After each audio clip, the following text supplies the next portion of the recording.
Olá, meu nome é Moisés André Nissenbaum, eu sou professor do Instituto Federal do Rio de Janeiro e a gente vai falar hoje sobre a camada de transporte. Essa aula ela é um resumo, preparado especialmente para as APNPs do Instituto Federal do Rio de Janeiro. Vamos lá, pessoal. Primeiramente, a camada de transporte é uma das camadas do modelo ISO-OSI e também do modelo TCP/IP, que a gente viu lá no capítulo 3. Tá? Essa camada, ela fica aqui entre as camadas inferiores e a camada superior, que é a camada de aplicação. Né? E os principais protocolos que rodam nela são o TCP e o UDP. Tá certo? Então vamos ver isso aí. Bom, primeiro, o que a camada de transporte faz? Ela tem uma função, ela tem algumas funções muito importantes. Uma delas é segmentar os dados que são provenientes dos aplicativos. Tá? Então esses aplicativos aqui, geralmente eles mandam dados, às vezes esses dados são grandes demais para entrar na rede. Então o que a camada de transporte faz? Ela segmenta, ela transforma esses dados em pequenos segmentos. Tá? O que mais? Ela também faz a multiplexação.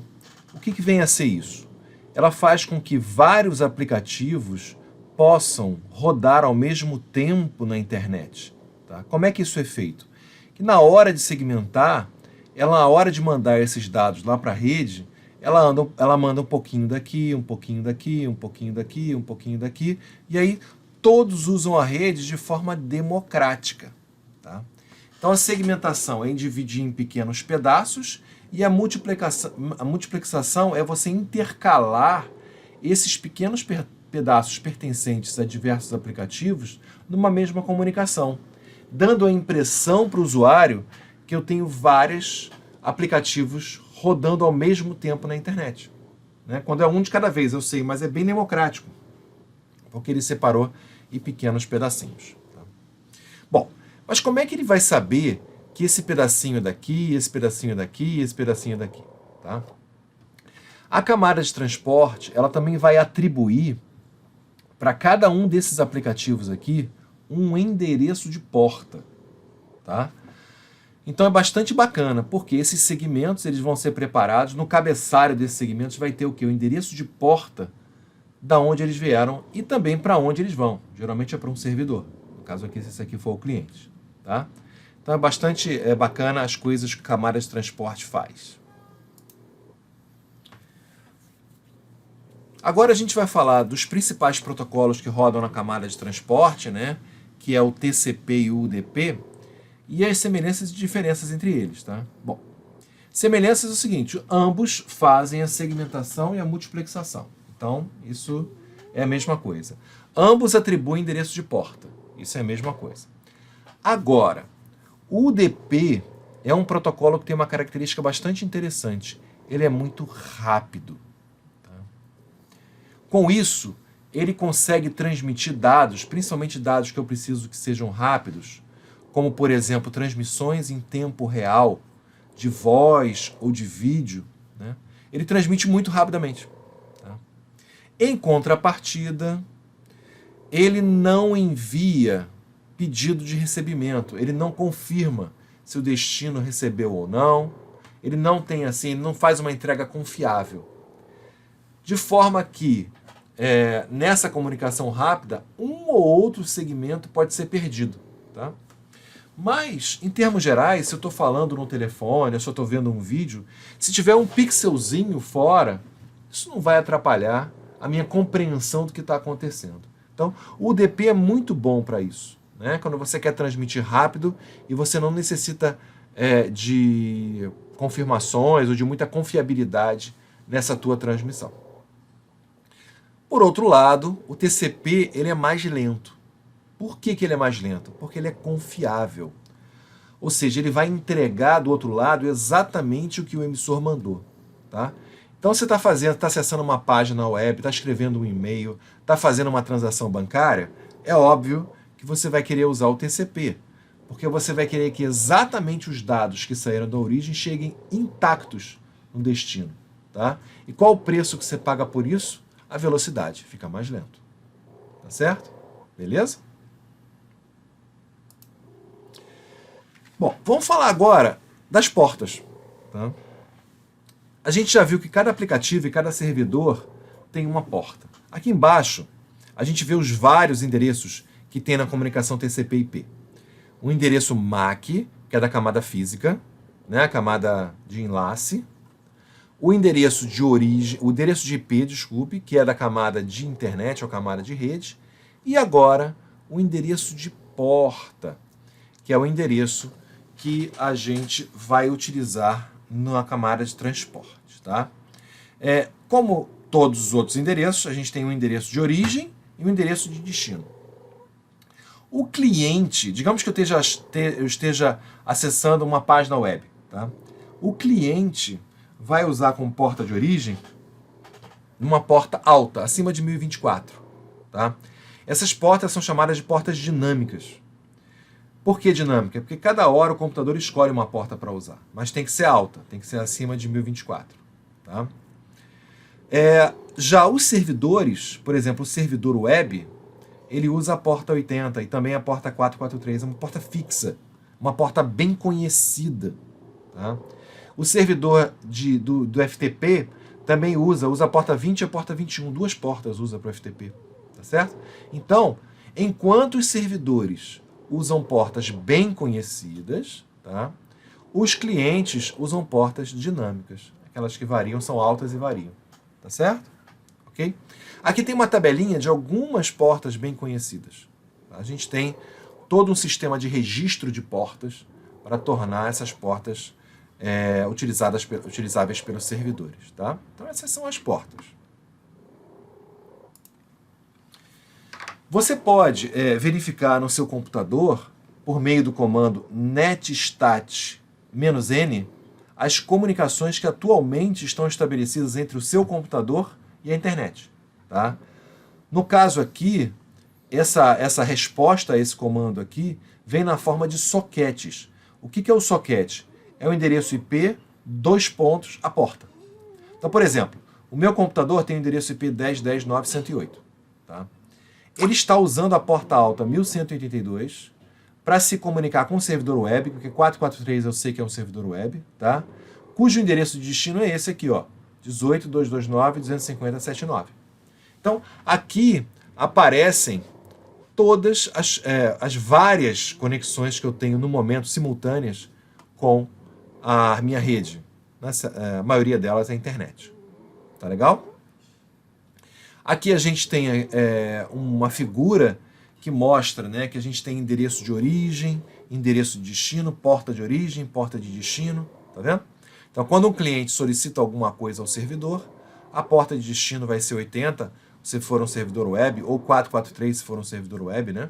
Tá? Já quando a comunicação voltar, isso se inverte, né? O servidor vai preparar o segmento com o inverso. A porta de origem 80 e a porta de destino a porta alta lá, que é a porta do cliente. Tá certo, pessoal? É mais ou menos assim que funciona a comunicação na camada de transporte. Tanto faz o DP quanto o TCP. Tá? Vamos falar primeiro sobre a comunicação UDP. A comunicação UDP ela é bem simples. Tá? O que a camada de transporte faz? Né? Ela segmenta os dados que vêm lá da aplicação, né? Divide em pedaços e acrescenta um cabeçalho assim. Um cabeçalho bem simples, que tem a porta de origem, a porta de destino e mais algumas informações. Tá? Aqui ao lado aparecem alguns protocolos que utilizam o DP. São protocolos que geralmente de rede local, né?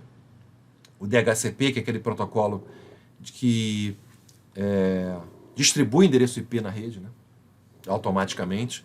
O DNS, que é um protocolo de resolução de nomes. O SNMP, que é um protocolo que vocês não conhecem, mas é um protocolo que serve para gerenciar a rede. O TFTP, que é um protocolo de transferência de arquivos. O VoIP, é videoconferência, aquilo que a gente já tinha falado, né?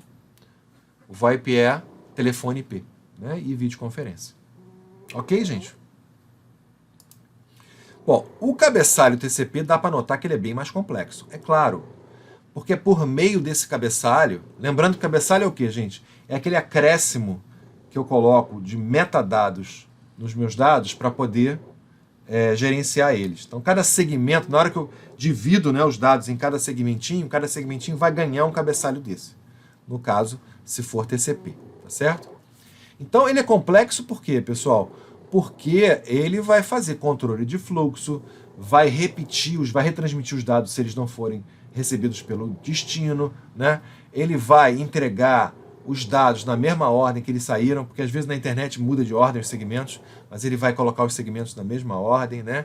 Esses números de sequência aqui são os números dos segmentos. Então, quando ele divide os dados em vários segmentos, ele numera eles. Para quê? Para quando chegar no destino poder ordenar na ordem certinha, né? E tem várias outras coisas aqui. Então, cabeçalho gigante, né? Tudo isso faz o TCP ficar mais lento, porém confiável, né? Quando a gente está trabalhando com TCP, antes de mandar os dados, é necessário estabelecer uma sessão. Tá? Esse estabelecimento de sessão entre o computador de origem e o computador de destino vai ser o quê? Vai ser um combinado entre eles de como é que vai ser essa comunicação. Tá certo? Então a gente chama esse estabelecimento de sessão de handshake triplo. Handshake em inglês é aperto de mão. Por que handshake triplo? Porque são 3 as comunicações sem dados que vão estabelecer a sessão entre o computador A e o computador B. É como se dissesse o seguinte, ó, o A manda um segmento para o B dizendo, olha, você quer conversar comigo? Aí o B responde, olha, eu quero conversar contigo. E você quer conversar comigo? Aí o A fala, sim, eu quero conversar contigo. Né? Aí eles estabelecem a sessão e a comunicação pode acontecer. Handshake triplo. Aqui, uma vez estabelecida a sessão, pessoal, há a comunicação dos dados. Né? Então, várias coisas acontecem. Uma delas é aquela coisa de reordenar os segmentos que, porventura, tenham chegado errado. Tá? Outra coisa também pode ser, ó, se algum segmento, por acaso, não chegar, se chegar, por exemplo, o segmento só 1, 2 e 3, não chegar os outros, esse cara aqui vai retransmitir para cá isso aqui. Tá certo? Então, vai haver uma retransmissão de forma que sempre o destino vai receber todos os segmentos que vêm daqui. O tempo, pode ser que o tempo demore mais, mas vai receber tudo. E como todo protocolo bem educado, que TCP é, quando termina a comunicação, ou seja, quando encerra a comunicação, tem também um encerramento de sessão, tá certo? Que acontece com essas mensagens. O computador A manda um fim para o B, ou seja, você quer terminar, olha, eu vou terminar minha transmissão. Aí o B fala, ok, beleza. Aí o B chega para o A, olha, eu também quero terminar a transmissão. Ah, ele fala, beleza. Né? Aí termina a transmissão. Tá? Tudo isso é o funcionamento do TCP. Tá? Quem quiser mais detalhes, existe um aplicativo chamado Wireshark, tá? Que ele monitora a comunicação do seu computador com a internet ou com a rede. Né? Então aqui ele está mostrando todos os detalhes de uma comunicação TCP entre o meu computador, que eu fiz um teste agora, e o site do IFRJ. Tá? Então, repare que começou com handshake triplo, ó, sim, sim, AC, AC, e terminou com o fim, ó, fim, fim, AC. Né? Tá certo? Então, aqui tem todo o processo, todos os detalhes, endereço IP, portas que estão usando, tá vendo? Tudo aqui bonitinho dessa comunicação. Wireshark. Beleza, pessoal? Então, com isso, a gente termina aí a nossa camada de transporte. Até a próxima aula.